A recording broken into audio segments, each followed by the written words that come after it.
Welcome back to Centrelink Navigator AU. I'm Janneman, Australian economist with 40 plus years experience in pensions, taxation and government policy. Here I break down the age pension, Centrelink benefits, eligibility and payment updates, simple and easy to understand. For clear, reliable Centrelink and pension info, you're in the right place. Let's get started. There's a good chance the pension you're expecting isn't the pension you're going to get, and most Aussies don't find that out until it's too late to plan properly. Right now, right this second, there are retirees across Australia who worked their entire lives, paid their taxes, raised their families, and still walked into a Centrelink office only to be told they qualify for a fraction of what they thought. Not because they did anything wrong, but because nobody sat them down and explained how the system actually works before they needed it. That's exactly why I'm making this video today. If you're new here, welcome. If you're a beginner trying to make sense of the age pension in 2026, you've landed in exactly the right spot. Today we're going to walk through everything. Who qualifies, how much you can actually get, what's changed this year, and the mistakes that quietly cost people thousands of dollars every single year. No jargon, no confusing government speak, just plain, honest facts, the way I'd explain it to my own family over a cuppa. Let's start with the basics, because you'd be surprised how many people get this part wrong. The age pension is not something you automatically receive just because you've turned a certain age. It's a payment from the Australian government, means tested, designed to support Australians in retirement who need it. And the word means tested is doing a lot of heavy lifting in that sentence, because that's where most of the confusion and most of the heartbreak comes from. So who actually qualifies? As of right now, the qualifying age for the age pension sits firmly at 67 years old. That's been the case since July 2023, and there are currently no legislative plans on the table to push it up to 70. If you've been hearing rumours about the age going up again, you can put that worry to rest for now. But age alone isn't enough. You also need to meet Australian residency requirements. Generally, you need to have been a resident for at least 10 years in total, with at least 5 of those years being continuous. There are some exceptions for refugees and people from countries with specific international social security agreements, but for most people, that 10-year rule is the benchmark. Now here's where it gets interesting, and where I want you to lean in a little closer, because this next part is the piece that trips up more people than anything else. Even if you tick the age and residency boxes, Centrelink still runs you through 2 separate tests, the income test and the assets test. And whichever one gives you the lower pension amount is the one they use. Brutal, I know. But understanding exactly how these tests work is the difference between retiring with confidence and retiring with constant financial anxiety. Let's talk numbers, because this is what you're really here for. As it stands, from the 1st of July 2026, if you're single, you can earn up to $226 per fortnight before your pension starts getting reduced.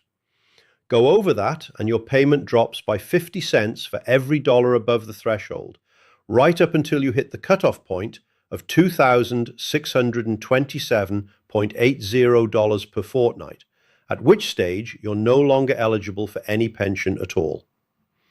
If you're part of a couple, the combined threshold sits at $396 per fortnight before reductions kick in, tapering down at 25 cents in the dollar per person, with an absolute cutoff of $4,000 and 16.80 combined.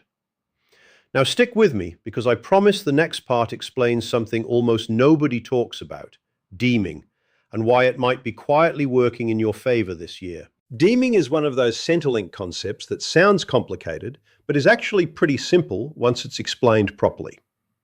Instead of asking you exactly how much interest your bank accounts, shares, or managed funds actually earned, Centrelink simply assumes, or deems, that your financial assets are earning a certain rate of return, whether they actually are or not.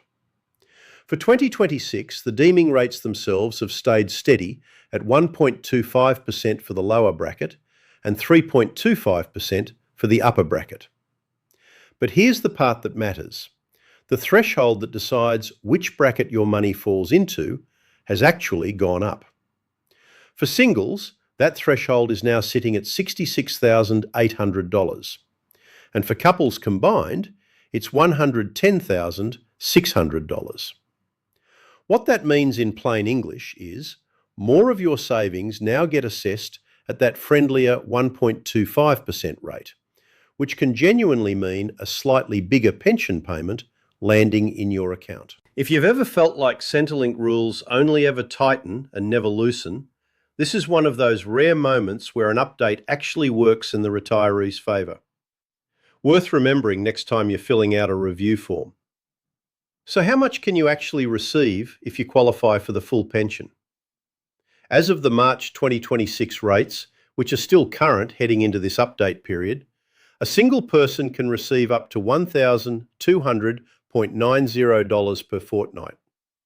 For couples, it's $905.20 each, which works out to a combined $1,810.40 per fortnight between the two of you. Annually, that's roughly $31,223 for a single retiree and around $47,070 combined for a couple. These are the maximum figures, the full pension, assuming your income and assets sit comfortably within the lower thresholds. But I want to pause here for a second, because this is the part where I need you to really listen, not just watch. A huge number of Australians assume that because their income or assets are a little too high, they get nothing at all. That assumption alone has stopped thousands of retirees from ever lodging a claim, and it's costing them real money every fortnight. The truth is, you don't need to qualify for the full pension to get real, tangible benefits from the system. Even a part pension, sometimes as small as a few dollars a fortnight, automatically unlocks the Pensioner Concession Card. And that card is worth so much more than the pension payment itself might suggest. Coming up, I'm going to show you exactly what that card unlocks. And trust me, once you hear the full list, you'll understand why so many financial advisors tell their clients it's worth applying, even if you think you won't qualify for much. The Pensioner Concession Card gives you access to cheaper prescription medicines under the Pharmaceutical Benefits Scheme. And once you hit the PBS safety net threshold, which is lower for concession card holders than for everyone else, your medicines can become completely free for the rest of the calendar year. On top of that, you get discounts on council rates in most states, reduced utility bills, cheaper public transport, and in many states, discounts on your car registration too. If you're renting privately and receiving the age pension, you may also be eligible for Commonwealth Rent Assistance. And here's the good news, you don't even need to lodge a separate application for that. Centrelink automatically assesses your eligibility when you declare your rental details as part of your normal claim. Now let's address something that worries a lot of pre-retirees. What happens to the age pension if you go overseas? Because Australians love to travel, and retirement is often when people finally get the chance to see the world. Here's how it actually works. You can generally continue receiving your age pension while you're overseas. But if you're away for longer than 26 weeks, your payment may be adjusted based on something called your Australian Working Life Residence, which essentially looks at how many years you lived in Australia between age 16 and pension age. The longer your working life residence in Australia, the less impact an extended overseas stay tends to have on your payment. It's not the pension being cut off, it's simply recalculated based on your residency history. Now, before we wrap up, I want to bring up something that's honestly one of the most overlooked opportunities in the entire Centrelink system, the work bonus. A lot of retirees assume that once they start receiving the age pension, working even a few hours a week will instantly reduce their payment dollar for dollar. That's simply not true. And this myth alone has stopped countless capable, willing retirees from re-entering the workforce, even part-time. The work bonus allows eligible pensioners to earn a certain amount from employment income each fortnight without it affecting their pension at all. and any unused amount can even accumulate over time, building up a bonus balance you can draw on later if you pick up extra shifts, say, over the Christmas retail season or during tax time. If you've been sitting on the fence about picking up casual work in retirement because you're worried about losing your pension, this is exactly the kind of detail that could change your decision. So let's bring this all together, because I know that's a lot of numbers and thresholds to take in during one sitting. The age pension in 2026 is not a one-size-fits-all payment. It's a carefully calculated figure based on your age, your residency, your income, and your assets, tested against two separate formulas where the lower result wins out. The base rates sit at $1,200.90 per fortnight for singles and $905.20 each for couples, with indexation reviewed again in September. The income and asset thresholds have quietly improved as of July, giving more retirees room to qualify or receive a slightly larger part pension than before.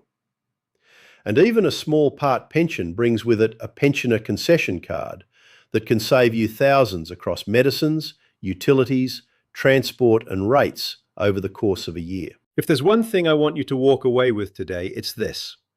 Don't assume you don't qualify. Don't assume the numbers don't apply to you. Lodge the claim, get the assessment, and let Centrelink tell you where you stand, rather than guessing and potentially walking away from money and concessions that are rightfully yours. I've seen it too many times in 40 years of this work. People who assumed they'd be knocked back, never applied, and missed out on support for years before someone finally convinced them to check. If this video helped clear up even one thing you were unsure about, that's exactly why I make these. Hit that like button. It genuinely helps this information reach more Australians who need it. Subscribe to Centrelink Navigator AU so you never miss an update when these rates change again in September.